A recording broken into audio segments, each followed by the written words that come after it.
The Maltese vegan.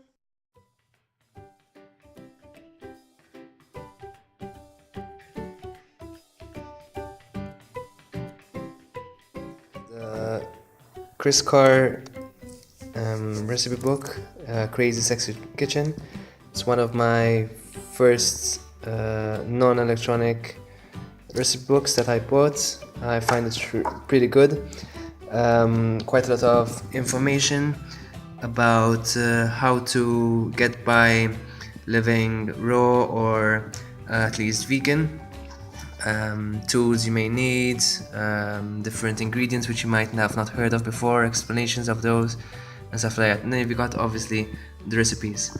My only comments, I must say that they are delicious, but my only comment is that they tend to be high in fat. Not all of them, I would say maybe 20% of them are high in fat.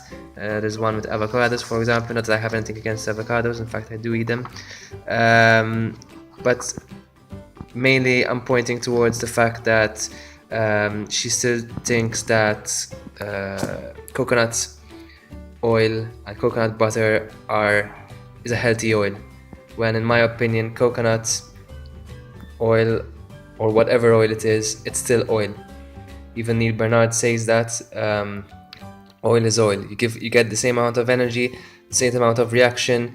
Dr. Esselstyn also says you get exactly the same effect on your red blood cells and clogging of the arteries, so there's no difference. But anyway, other than that, very tasty recipes. I recommend this. Just try and substitute what's high in fat with other healthier options. I made a mistake. This is the first recipe book I bought that's online from Amazon, and this is the first ever book I bought from a normal bookshop. And it's when I was, I wouldn't say I wasn't ever struggling, but I just felt like a helping hand in some easy vegan recipes. And I must say this is one of the best that I've found. As you can see, like quite a few bookmarks.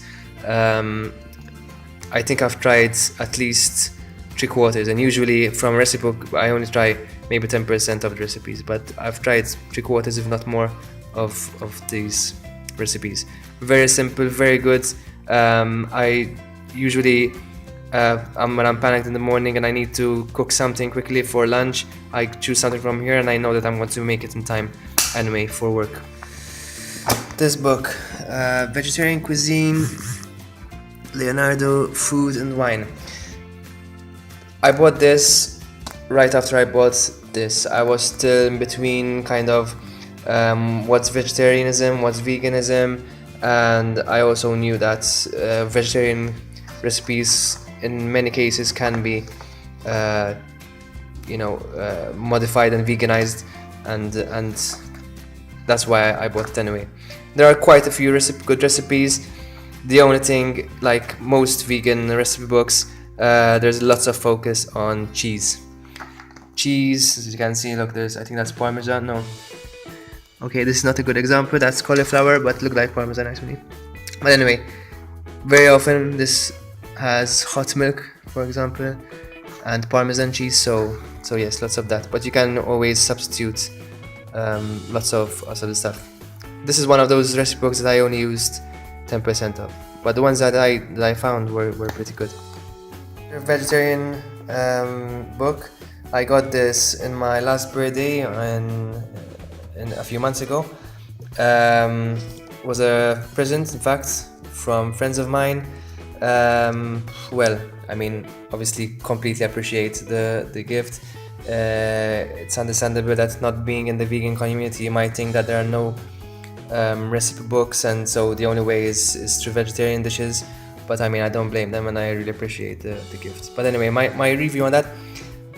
There are, once again, yes, it focuses a lot on cheese-based dishes, but they're even more modifiable than the ones in this recipe book.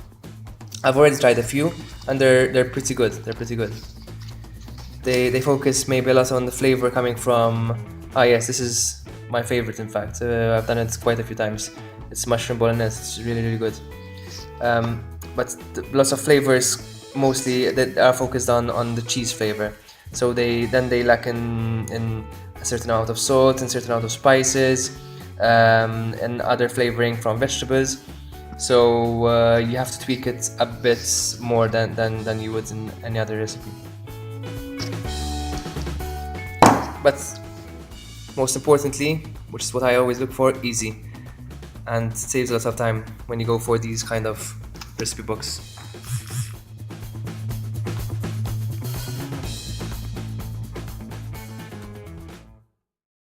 Give me a thumbs up if you like this video and click the subscribe button below if you want to keep watching my videos.